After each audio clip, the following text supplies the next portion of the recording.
अस्सलाम वालेकुम जी। इस वक्त वाकई में टाइम स्क्वायर में मौजूद है अमेरिका में, और बिलाल भाई वाकई इधर आए हुए हैं और मैं भी इधर आया हूँ। तो गोंदल साहब आए थे तो मैंने कहा यार कोई डिस्कशन करें। हर बंदा मैसेज करता है भाई अमेरिका कैसे आना है, तो गोंदल साहब वैसे ही एजेंट्स के ख़िलाफ़ है जो लोगों के साथ फ्रॉड करते हैं, धोखा करते हैं। वो भी बात करेंगे, इनके करियर के बारे में भी जानेंगे और आपको बताएंगे कि भाई अगर आपने यहाँ पे आना है तो क्या तरीक़ाकार है। क्यों गोंदल साहब, क्या हाल वाला है आपका? जी अल्लाह का करम है बड़ा। आप कैसे हैं? ठीक है अल्हम्दुलिल्लाह। यार आपके बारे में मैं जानना चाहूँगा और मेरा है भी यही कि पहले गेस्ट के बारे में जानते हैं, लेकिन यहाँ पे मैं पहले ये जानना चाहूँगा कि आप हर वक्त एक ही बात करते हैं और भाई अपने वीज़े खुद अप्लाई करो और भाईजान एजेंटों के हाथों ना लुटे जाओ। एजेंट जो पैसे मांगते हैं कि 50 लाख में अमेरिका का वीज़ा मिल जाएगा 1 करोड़ में, यार कुछ मिलता है तो दस दो लोगों को भला हो जाए किसी का। यार सर, दुनिया के किसी भी मुल्क के वीज़े के लिए मेरा नहीं ख्याल 1 लाख रुपया भी चाहिए। बिल्कुल, क्योंकि टिकट एक साइड पे कर देना, उसके अलावा वीज़ा फीस और एयरपोर्ट तक पहुंचने के लिए आपको मेरा ख्याल है कि मैक्सिमम भी 50,000 रुपये आपके पास है, इनफ है। अच्छा, आप भी मेरे ख्याल है $160 में अमेरिका आए हैं जी। मैं भी $160 में आया हूँ। वही जो एम्बेसी की फ़ीस है हमने वो दी है। कभी 160 होती है, कभी 185 होती है। 50 से 60,000 के बीच में ही है। अच्छा, जो भी लोग कहते हैं कि जी हमने आना है जी, अब हमें नहीं पता कि फ़ाइल कैसे बने, इसलिए हम एजेंट के पास जाते हैं जी। अब आप उनको कैसे समझाएंगे? सर, एक गाड़ी 10 लाख की है, वो अगर 10 करोड़ में बिक रही है तो मसला है। अगर 12-13 लाख में बिक रही है फिर कोई प्रॉब्लम कोई बात नहीं, ठीक है। ठीक है, फाइल नहीं बनाने आती। हमारे ज़्यादातर लोग अनएजुकेटेड है, पढ़े लिखे नहीं है। ठीक है, आप बनवाएं लोगों से, लेकिन सर उसका 40 लाख लेना एक सिंगल पेपर का या एक फॉर्म सबमिट या फिल करने का, करोड़ लेना, 60 लाख लेना, सर मैं नहीं समझता ये ईमान का है। यार मैंने भी आपकी एक वीडियो देखी जी। फिजा अली के साथ, आपने कहा जो मुझे जिस मुल्क को होगा मैं चला जाऊंगा जी। और मैं जाके दिखाऊंगा, और अभी आपने इंग्लैंड जाके दिखाया। लोग कहते हैं इंग्लैंड का वीज़ा सबसे मुश्किल है, आपको इतने साल की इतनी स्टेटमेंट चाहिए, ये प्रॉपर्टी चाहिए, ये चाहिए। तो आप ज़रा बताएं कितने करोड़ आपने शो किया तो आपको इंग्लैंड का वीज़ा मिला? सर, मुझे हर उस बंदे ने रोका जो रोक सकता था कि अभी कम से कम ना अप्लाई करो। एक हवा है ना कि इस तरह होगा तो अप्लाई करो, ये होगा तो अप्लाई करो, फलां तब अप्लाई करो। सर, मैंने सबको एक नुक्कर में रखा, नया अकाउंट खुलवाया। ये तमाम लोग सुन ले, ये सब झूठ बोला जाता है, फ्रॉड है कि ये होना चाहिए। सबसे बेस्ट चीज़, सबसे मेन चीज़ कही जाती है जी बैंक स्टेटमेंट यूके के लिए। सर, मैंने अपने पासपोर्ट पे तजर्बा किया है। 1 माह पहले अकाउंट खुलवाया नया, 4.5 लाख रुपया उसमें सेंड किया है। मुझे बोला गया जी फिर अप्लाई करो ना, प्रायोरिटी पे अप्लाई करो ना कि 7-8 दिन में जवाब आ जाए। कोई प्रायोरिटी नहीं सर। 6 से 7वें दिन मुझे मेल आ गई और 9वें दिन पासपोर्ट मेरे घर पार्सल होके आ गया। यार एक बड़ा इंपॉर्टेंट क्वेश्चन जी। लोग कहते हैं जी आजकल फलां कंट्री के वीज़े लग रहे हैं जी। और आजकल फलां कंट्री में अप्लाई ना वीज़े करना, आए हुए हैं। हाँ, और मैंने आपकी देखी वीज़े आए अभी फार्मेसी पे। तो ज़रा बताएं जो अमेरिका या यूके या यूरोप के वीज़े आते हैं वो पाकिस्तान में कौन से स्टोर से या किस दुकान से या किस फार्मेसी से ख़रीदे जा सकते हैं? सर, ये जानसा है, हाँ। हर उस बंदे के लिए जानसा है जिसे कुछ नहीं पता। उसको मसलन ये माइक एक बंदे के लिए नई चीज़ है तो उसको बताया जाए पता है कैमरा है तो उसके लिए कैमरा है। अब पाकिस्तान जब से बना तब से किसी भी मुल्क के इंफॉर्मेशन हमें चाहिए तो हमारे पास एजेंट ही है। वो 60 लाख बताए, वो 80 लाख बताए, वो डंगी बताए, हमारे लिए आमीन है। सो किसी भी मुल्क के लिए कुछ भी नहीं चाहिए, एक अच्छा प्लान चाहिए उसको। और वीज़ा कभी भी आता नहीं है। हाँ। आजकल जी आजकल जो लोग कह रहे हैं ना मेरा फ़लाँ मुल्क की यूनिवर्सिटी से कॉन्ट्रैक्ट हो गया, मेरा फ़लाँ से कॉन्ट्रैक्ट हो गया। सर, मज़े की बात है, अपनी फैमिली ट्री दो। बिल्कुल आसान तरीका है किसी भी एजेंट को पकड़ने का। उसे बोलो सर अपनी फैमिली ट्री मेरे सामने रखो, आपके कितने बच्चे? चारों इधर जलील हो रहे हैं, भांजे कितने इधर रुल रहे हैं, भतीजे कितने इधर धक्के खा रहे हैं। उसी बाकिया नु कहते हो जी जाओ जी अमेरिका जाओ, जो कि जाओ। और एक और चीज़ जो मैंने आपसे भी पूछी कि वीज़ों का सीज़न तो जी क्रिसमस से वीज़े लग रहे हैं जी, और जनाब ईस्टर से वीज़े लगन न्यू ईयर, तो वीज़ों का सीज़न कौन सा होता है? सर, पासपोर्ट पे लिखा हुआ है मुस्लिम का काम ही नहीं है न्यू ईयर मनाना। सो उसे पता है न्यू ईयर मनाने नहीं जा रहा। उन्हें पता है क्रिसमस इनके मज़हब में नहीं है, सो उन्हें पता है ये क्रिसमस मनाने नहीं जा रहा। जी, आगे फुटबॉल के मैचेस हो रहे हैं 2026 में फलां सिटी में अमेरिका में। सर, रोनाल्डो साढ़े मुँह लगता है, मैसी साढ़े मुँह लगता है, कोई टीम है हमारी?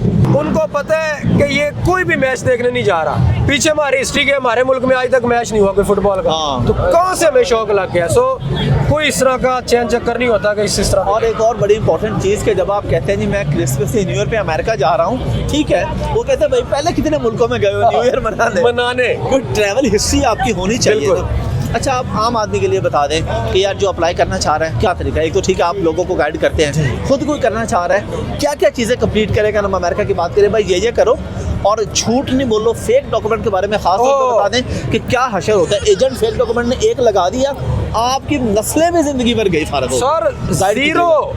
अगर फेक डॉक्यूमेंट आपका पकड़ा गया तो क़यामत आपकी नस्ल में से किसी को वीज़ा नहीं देगा, क्योंकि ये फेक डॉक्यूमेंट गोरा समझता है कि एक मेरे मुल्क में आना चाह रहा है, इधर विजिट पे आना चाह रहा है और मुझसे फ्रॉड कर रहा है। सर फ्रॉड से कर रहे तो इधर आके क्या नहीं मचाएगा। बिल्कुल, हमारे एजेंट्स के पास मसला पता क्या है, एक फाइल पड़ी है, मैंने अप्लाई करना है, मेरी पर्सनल इन्फॉर्मेशन डाल दी उसमें, मेरा रिफ्यूज़ होगा, दफ़ा हुए, आप आए, आप मेरी पर्सनल इन्फॉर्मेशन निकाली, आपकी डाल दी, 100 बंदों को मिल का मालिक बना के भेजा हुआ है। ये चल रहा है इस मुल्क में। चलें जी, अल्लाह हिदायत दे। बाकी आपने गाइड कर दिया। अब आप बताएं अपने बारे में कि आप सोशल मीडिया पे, सारे जानते हैं, मैं भी भाई आपका बहुत पुराना फ़ैन हूँ, आपकी सारी चीज़ें देखी हैं और अच्छा कंटेंट होता है, साफ़ सुथरा होता है, फैमिली के साथ बैठ के देख सकते हैं। कंटेंट क्रिएटर्स के लिए भी बताइए और अपने बारे में बताइए कि आपका प्लान था इस तरह सोशल मीडिया पे आने का या अचानक आगे, और जब आए थे तो आपको पता था कि माशाल्लाह एक दिन आएगा, माशाल्लाह गोंदल साहब वायरल हो जाएंगे। सर सबसे पहले मेरी वालिदैन देख रहे हैं, सुनते भी हैं, उनसे अपील है कि जो आपके बच्चे कहे ना जी ऐसी स्टार बना के टिकटॉक, तो सब झूठ है। अपने बच्चों को समझाएं कि इसमें कुछ नहीं रखा। टिकटॉक आपको थोड़ा सा आपका फेस वायरल कर देता है, मेन मसला है पैसा आना, इनकम, वो टिकटॉक नहीं दे रहा। ये क्लियर बात है, अपने वालिदैन सुन ले। आपका बच्चा 10 साल भी इसमें लगा रहेगा, कभी भी पैसों के मामले में ऊपर नहीं आएगा, क्योंकि टिकटॉक मोनेटाइजेशन में पैसे देता है, लेकिन वो 1 मिनट बोलना पड़ता है, और वो आपका बच्चा आपको पता नहीं बोल सकता। वो पाकिस्तान से नहीं, कहीं बाहर से जाके करते हैं। बिल्कुल इंपॉर्टेंट बात यहाँ पे ये पता चली कि अगर आपका बच्चा या बच्ची टिकटॉक पे हैं और पैसे बना रहे हैं तो टिकटॉक से पैसा नहीं है। और ये झांसा दिया हुआ घर वालों को कि पापा फलां को देखें, फलां को, मैं भी एक दिन, वो एक दिन इसका नहीं आने वाला। तो आप जब आए थे आपको पता था कि इतने वायरल हो जाएंगे? नहीं सर, मुझे तो बिल्कुल भी नहीं पता था, लेकिन एक चीज़ घर की तरफ से, मेरे वालिद साहब की तरफ से, मेरी वालदा की तरफ से ये थी कि जो भी करना है किसी दी धी भैन टारगेट ना होवे। मतलब कि किस्सा मुख्तसर के साढ़े घर को लामा लै के ना होवे, जो मर्जी का। सो अल्लाह का शुक्र है आज तक लामा ही नहीं आया, और फैमिली किसी को टारगेट नहीं किया, कभी कंट्रोवर्सी में नहीं पड़ा।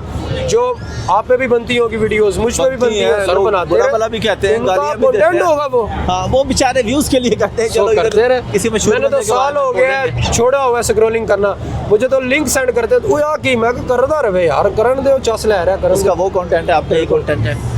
नौजवान नस्ल को क्या कहेंगे? तालीम ज़्यादा ज़रूरी है या कोई ना कोई स्किल लेना ज़्यादा ज़रूरी है? क्योंकि पैसा बनाना हर इंसान की ख्वाहिश है और हर इंसान का हक है। सर मेरी जितनी भी फैमिली है, मैं उन वालिदैन को उनके बच्चों के लिए मशवरा एक ही दे रहा हूँ, उन बच्चों के सामने कि पुत्र पढ़ना है तो फिर पता लगे पढ़ना है या छोड़ दो। सर नहीं पढ़ा जाता, मेरे घर में, मेरे ख़ानदान में ऐसे बच्चे हैं जिन, हर बंदे का स्टेट ऑफ माइंड सेम नहीं होता कि जिन फर्स्ट नंबर ही ले आएगा।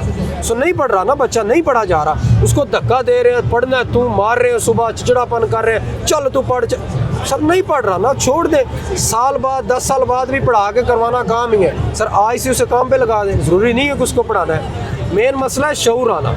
तो आजकल वालिदैन खुद शऊर दें, पढ़ाएं बच्चे को जहाँ तक पढ़ता है, नहीं पढ़ता ज़बरदस्ती ना करें बच्चों को, कोई ना कोई स्किल सिखा दें यार, स्किल बहुत ज़रूरी है। सर इधर 2 तरह के बच्चे अगर आए कि एक PhD करके आया है, अगर उसकी अच्छी जॉब लगी वो तो ठीक है, MPhil तक तो यहाँ पे कुछ नहीं समझते, MPhil करके आया है और वो यहाँ पे आके 2 साल में उतना नहीं कमा सक रहा जो एक स्किल्ड वर्कर आया है। बिल्कुल, जिसने कुछ भी नहीं पढ़ा हुआ, आते ही मैकेनिक के पास लग जाता है और बता देता है। बिल्कुल ऐसा ही, कोई ऑनलाइन स्किल आप लोग सीखें, किसी भी किस्म की स्किल, लेकिन स्किल के ऊपर फोकस करें। गोंदल साहब बहुत शुक्रिया आपका। लास्ट पे अगेन प्लीज़ लोगों को मैसेज देते, लोग फिर भी इतने मतलब हमारे बहन भाई हैं लेकिन बेवकूफ़ी कर जाते हैं, 5-5, 10-10 लाख पकड़ा देते हैं फॉर्म फिल करने को। उन्हें समझा दें कि यार ChatGPT अब तो आ गई है भाई, उससे पूछ लो, गूगल से पूछ लो, थोड़े से पैसे दे के किसी से कंसल्टेशन ले लो, लेकिन फाइलें किसी से झूठी फाइलें तैयार नहीं करवाओ। सर जब आप एजेंट के हाथ में सब कुछ दे देते ना भाई जी, तुसी करना है, तुसी माँ बाप हो साडे, तानू ही पता की करना, सानू तो नहीं पता, तुसी पैसे दसो सर, फिर आपकी फेक फाइल बनेगी। सबसे ज़रूरी बात हाफिज़ साहब के साडा अंदर खाते चक्कर है, रिफ्यूज़ल हो गया, कोई यार वो बंदा ही नहीं आया साडा, ਉਹਦਾ मसला हो गया सी, हुण फिर अप्लाई करते हैं, हुण फिर अप्लाई होया, फिर नहीं लगा भाजी ऐतकी तुहाडी फाइल बनानी 50 लाख वाली, पहले 20 लाख वाली सी, वो बैठे बैठे करोड़ कमा चुका है, आप उधर के उधर ही खड़े हो।